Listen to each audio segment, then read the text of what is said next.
Good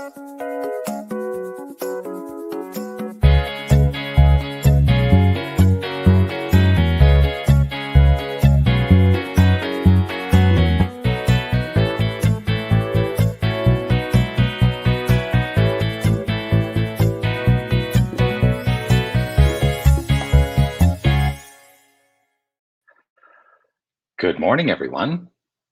How are you doing today? First of all, can you hear me? Trusting you can. Yesterday, I started the video and the technology was not working and no one could hear me. So let me check and see. Yes, good morning, Jerry says. I assume you can hear me. Grateful to see you all this morning. And yeah, okay, so I'm Reverend Dr. Jonathan Zenz. This is a weird start today. Okay. Good morning, everyone. It's Tuesday, September 26th. It is 8:30 a.m. right here in the old Pueblo, Tucson, Arizona, my hometown where I was born and raised. And it is time for our mindful moment. As I said, I am Dr. Jonathan Zenz. I am the spiritual leader here at Unity of Tucson. And the mindful moment is an opportunity we take every single weekday morning at 8:30 to join together to acknowledge some spiritual ideas, to talk about some spiritual ideas, to uncover our relationship to some spiritual ideas, and then to concretize a higher quality of life, to solidify our higher quality of life through the practice of affirmative prayer. So that's what this is all about. And I'm so grateful that you join me here every single morning. Or even if you're watching on the archive, you may be watching this in the afternoon, you may be watching it at midnight. I don't know, but I am live in the mornings, mostly live. Occasionally, I have to do a pre-recorded version of it, but yeah. Let me see who is joining us here. We already see Jerry. Grateful to see you, Jerry. William and Anita are here. Love to you right back. Sherry, I can always hear you vibrationally. Well, that's good to know. And I always can hear you vibrationally. Roberta is saying yes, she can hear. Sherry is saying happy day to all. Keep those comments coming. I love to see the comments, whether you're watching live or on the replay. Elise Carver, good morning to you. I'm so excited to see you soon this weekend. Delighted. And yeah, so excited. I do, of course, want to offer my reminder, which is to say this: you are love, you are light, you are life, you are magnificent. And I'm so grateful that you shine your light and share your magnificence with the world. Thank you for doing that. Keep doing that. Yeah. Marvis, hello everyone. Grateful to see you here as well, Marvis. So today, I got a lot going on for me today. I was really reflecting this morning on a primary piece of my message from this past Sunday, which is I talked a lot about principle. I defined principle. I talked about how we look at God as principle and all of that. And I started thinking about, that can feel really obtuse. This mindful moment may not help. I'm just going to give you a fair warning. This mindful moment may not help. But one of the things I really wanted to look at is principle in relationship to what Troward calls the divine ideal. And I'm going to talk about both of those things in terms of how we put those to use in our lives. So, first of all, I'm going to talk about the divine principle. I believe this was primarily coined by Emma Curtis Hopkins, the teacher of teachers, a rather substantial figure in the New Thought movement. She was the teacher of the Fillmores. She was the teacher of Nona Brooks and Melinda Kramer, who founded Divine Science. She was the teacher of Ernest Holmes. She was the teacher of Emily Cady. She is the teacher of teachers. And if you don't know who any of those names are, don't stress about that. Those are luminaries in the New Thought movement. Those are major philosophers and mystics in the New Thought movement. So Emma Curtis Hopkins offered this way of understanding the divine principle, and I'm giving it that definite article, the divine principle, which is this. The divine principle is we are spiritual beings living in a spiritual universe governed by our use of a spiritual law.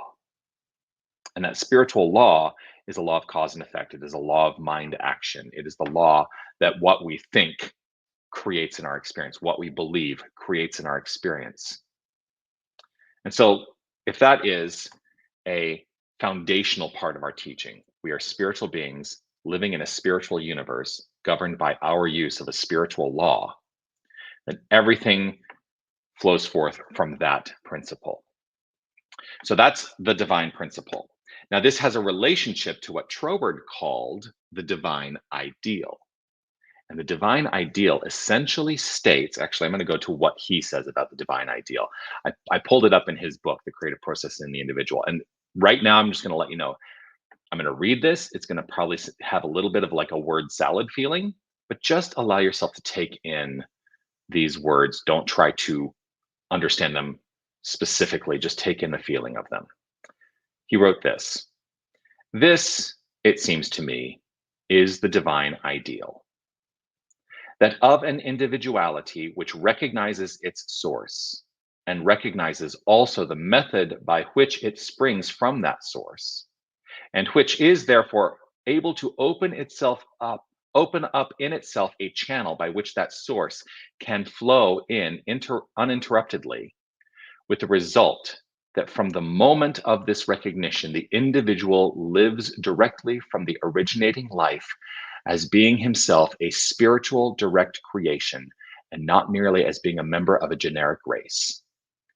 The individual who has reached this stage of recognition thus finds the principle of enduring life within himself. So then the next question is, in what way is the principle likely to manifest itself? Basically, what he's saying there is, we are that which is. Individuality which recognizes its source, we who recognize that God, source energy, is who we are, and recognizes also the method by which it springs from that source. The method by which we have come into being is an action of source upon itself. So I know, a lot of word salad, a lot of like, what the heck is Dr. Jonathan talking about? He's basically saying this: you are the power and the presence, and you have dominion over the expression of your life. That's the divine ideal. We are the ideal expression of the divine. That's who we are. Emily Cady, in Lessons in Truth, offers it this way. God, then, is not, as many of us have been taught to believe, a big personage or man residing somewhere in a beautiful region in the sky called heaven, where good people go when they die and see him clothed in ineffable glory. Nor is he a stern, angry judge only awaiting opportunity somewhere to punish bad people who have failed to live a perfect life here. God is spirit, or the creative energy that is the cause of all visible things. God as spirit is the invisible life and intelligence underlying all physical things. There could be no body or visible part to anything unless there were first spirit as creative cause.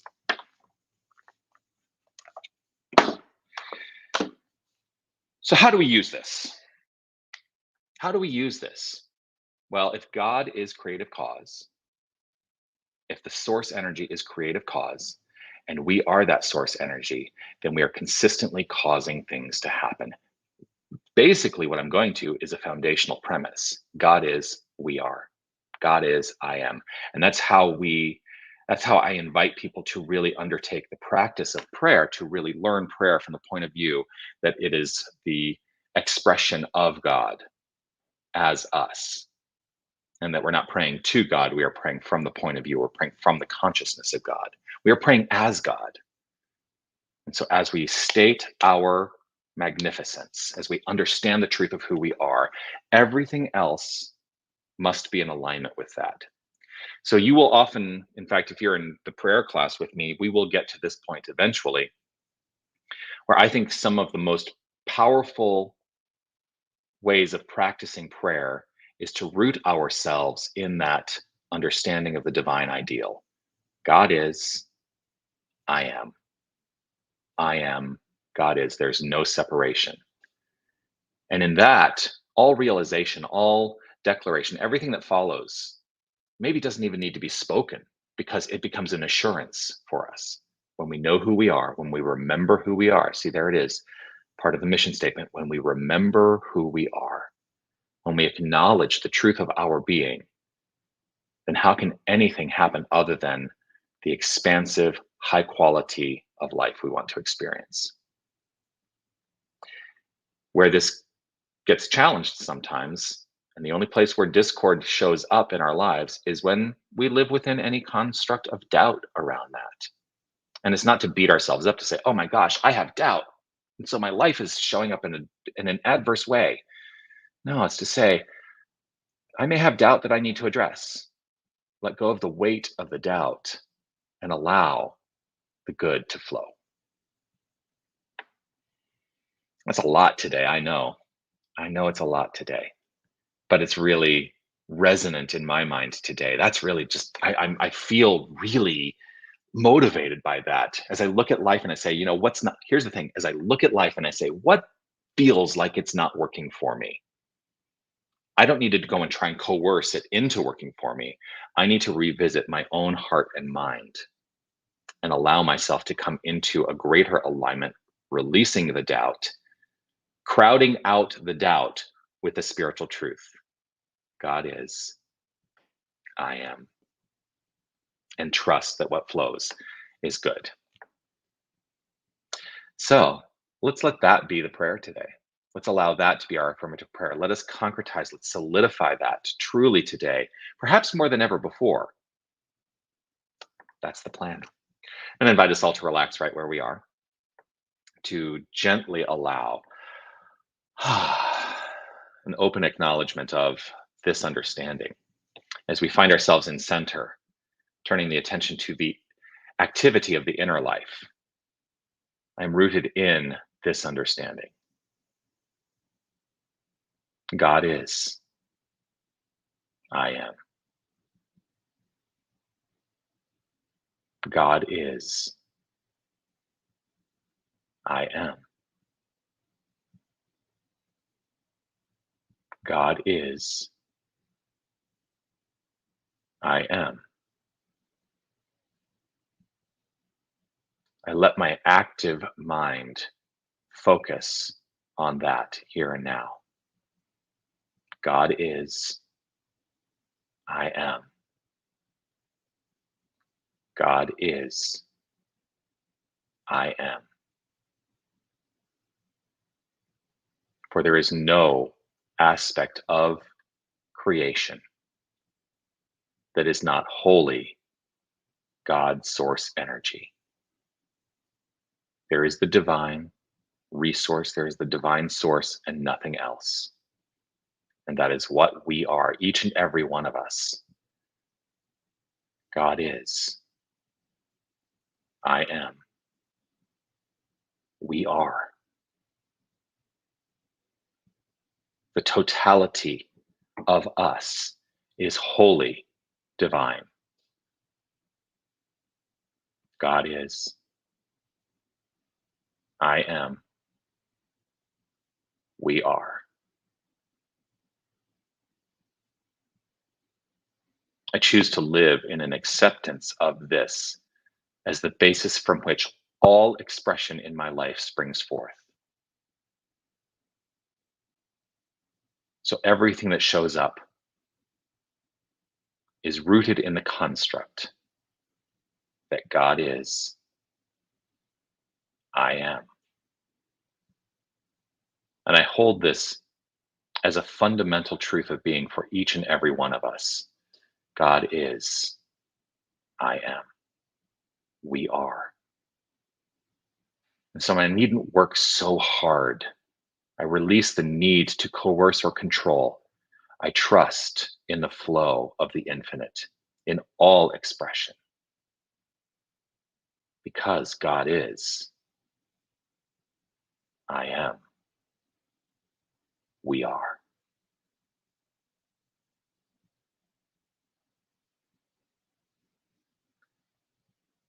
I allow an acceptance of this to be rooted in the habitual state of mind that allows the goodness to flow always. God is, I am, we are. And so I feel this with a sense of gratitude and appreciation overflowing from within. I trust and know this to be so. God is, I am, we are. That is what I allow to be understood as the truth of being. And in this allowance, I simply trust in the flow, in every aspect of being, and with gratitude and appreciation overflowing, and in this state of mindful trust, I acknowledge this word spoken, rooted in a belief that God is, I am, we are, is reflected in all experience. And so I step out of the way and trust. I let it be so and affirm it as so by saying, and so it is.